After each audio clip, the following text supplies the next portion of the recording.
पीछे रिकॉर्डेड हुआ पड़ा है 2000 रुपए लेके आने कि क्या ये महारैली महापरिवर्तन भी लेकर आ रही है। इसमें 100% वो हार रहे हैं। ये तो फिर सिर्फ उनकी बकवास है। 400 पार ये तो बकवास है। अरविंद केजरीवाल तुम संघर्ष करो। केजरीवाल को जेल की सलाखों में रख पाएगी बीजेपी कब तक?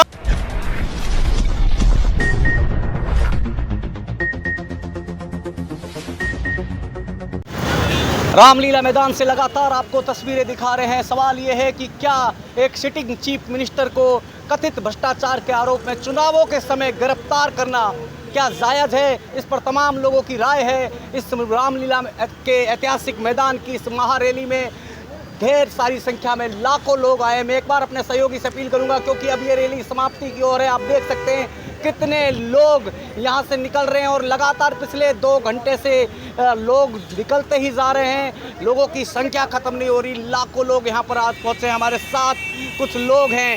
इंडिया गठबंधन की ये रैली, क्या आपको लगता है इंडिया जिसे बीजेपी घमंडिया कह रही है, क्या ये एक विकल्प दिख रहा है जनता के सामने? अब की बार 400 पार के नारे दिए जा रहे हैं। क्या ये नारे जनता के लिए सरोकार रखेंगे या फिर ये नारे खोखले होते दिख रहे हैं? देखिए, ये महागठबंधन की रैली में ये समझ में आया देश के प्रधानमंत्री को कि 2024 में 100% वो हार रहे हैं।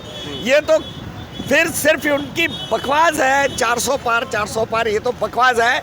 अब इतना समझ लेना चाहिए देश के प्रधानमंत्री जी कि 10 साल में जो जितने गलत कामा करे हैं, लेकिन वो गलत कामा करते करते लास्ट पॉइंट पे इलेक्ट्रल बॉन्ड के पास आ गए। इलेक्ट्रल बॉन्ड की तो 100% सफाई हो चुकी कि देश के प्रधानमंत्री कंप्लीटली फ्रॉड कर चुके हैं। देखिए तस्वीरें देखिए, यहाँ पर मीडिया का एक बड़ा जमावड़ा है और कहीं ना कहीं हेमंत सोरेन की गिरफ्तारी के बाद अरविंद केजरीवाल की गिरफ्तारी, तेजस्वी यादव को लगातार ईडी के नोटिस, तो आज हेमंत सोरेन की पत्नी भी यहाँ पर, उन्होंने भी भाषण दिया और यहाँ पर देखिए और भी लोग हैं। देखिए इस देश के अंदर संविधान को बचाने के लिए भारतीय जनता पार्टी इस देश से फेंकना है। उस उखाड़ फेंकने के लिए आज इस देश का लोकतंत्र बचाने वाला इंडिया एकजुट हो चुका है। इस देश के अंदर भारतीय जनता पार्टी हार मान ली है। चंडीगढ़ के अंदर मेयर के चुनाव में चोरी कराई भारतीय जनता पार्टी ने। आपने देखा, सारा कुछ देखा। मेयर के में कराने वाली Bharatiya Janata party, supreme court. बोलिए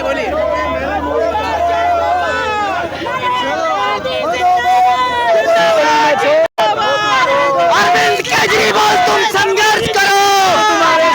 अरविंद केजरीवाल तुम संघर्ष करो। अरविंद केजरीवाल तुम संघर्ष करो। अरविंद केजरीवाल तुम संघर्ष करो। अरविंद केजरीवाल तुम संघर्ष करो।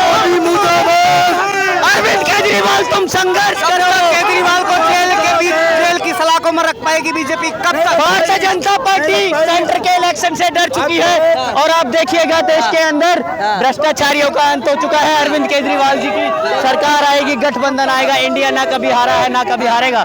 इस बार इंडिया आएगा, देश का संविधान बचाने वाला इंडिया आएगा। तो यहाँ पर आप देख सकते हैं जनता का जिस तरह जोश है।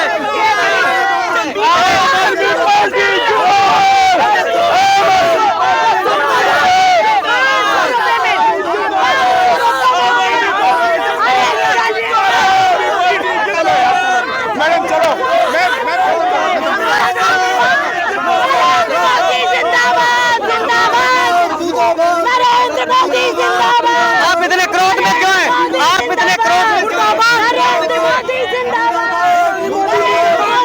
इस देश के अंदर अरविंद केजरीवाल जी का विजन आएगा। इस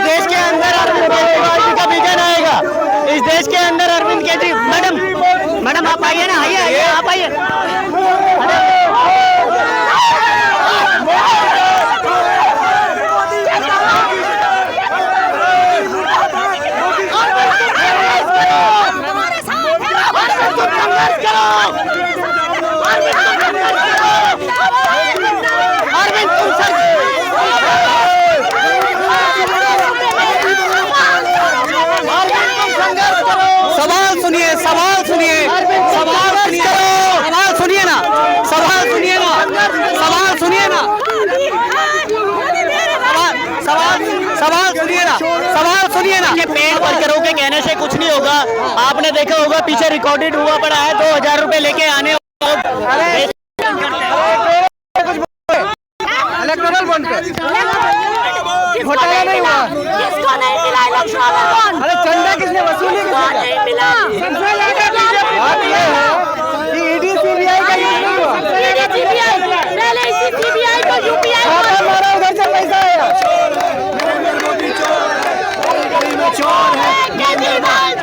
ये आप तमाम कार्यकर्ताओं का यहाँ पर उत्साह देख सकते हैं कि तमाम कार्यकर्ता यहाँ पर जोश पर है और गुस्सा है, क्रोध है, क्योंकि कहीं ना कहीं जिस तरह से विपक्ष की घेराबंदी की जा रही है तो इनका आरोप है कहीं ना कहीं कि लोकतंत्र को धराशायी करने का, लोकतंत्र को खत्म करने का एक षड्यंत्र रचा जा रहा है। ये आरोप भारतीय जनता पार्टी केंद्र शासित पार्टी पर लगाया जा रहा है। वहीं बीजेपी आरोप लगा रही है कि तमाम भ्रष्टाचारी एक ही मंच पर आ गए हैं।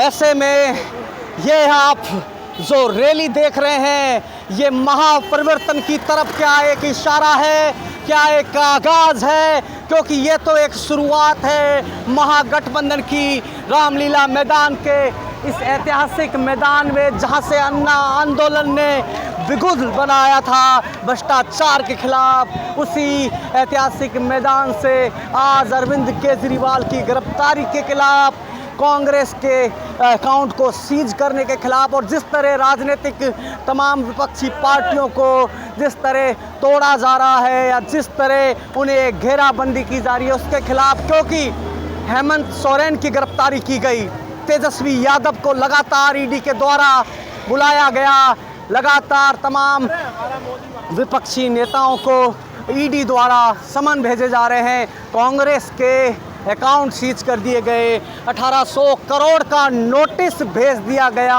वहीं इलेक्टोरल बॉन्ड में जब सामने आया कि बीजेपी को सबसे ज़्यादा चंदा मिला है और उसके बाद कांग्रेस दूसरे नंबर पर है, लेकिन जो ये अंतर है पहले और दूसरे नंबर के बीच, ये एक लंबा अंतर है। और उसके बाद एक वो पार्टी जिसे बेहद कम चंदा मिला उस पर अब 1800 करोड़ का जिस तरह से नोटिस भेज दिया गया है, जिस तरह से उसके अकाउंट सीज कर दिए गए हैं, तो ये तमाम विपक्षी राजनीतिक पार्टियों को जिस तरह से घेराबंदी कर कर बंद किया जा रहा है, और बंद करने वाली वो राजनीतिक पार्टी जो भ्रष्टाचार के आरोप जिन नेताओं पर लगाती है, पता नहीं क्यों वो नेता कुछ समय बाद अक्सर उस पार्टी में शामिल हो जाते हैं, उन्हें पद दे दिए जाते हैं, या तो उनकी भ्रष्टाचार की फाइल खो जाती है, या वो फाइल दब जाती है, या फिर उन पर कोई बात नहीं की जाती है। और इसी के खिलाफ आप यहाँ पर ये महारैली आज देख रहे हैं दिल्ली के रामलीला मैदान से।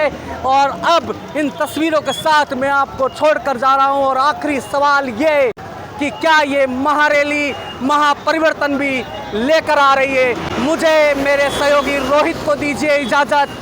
जय हिंद, नमस्कार।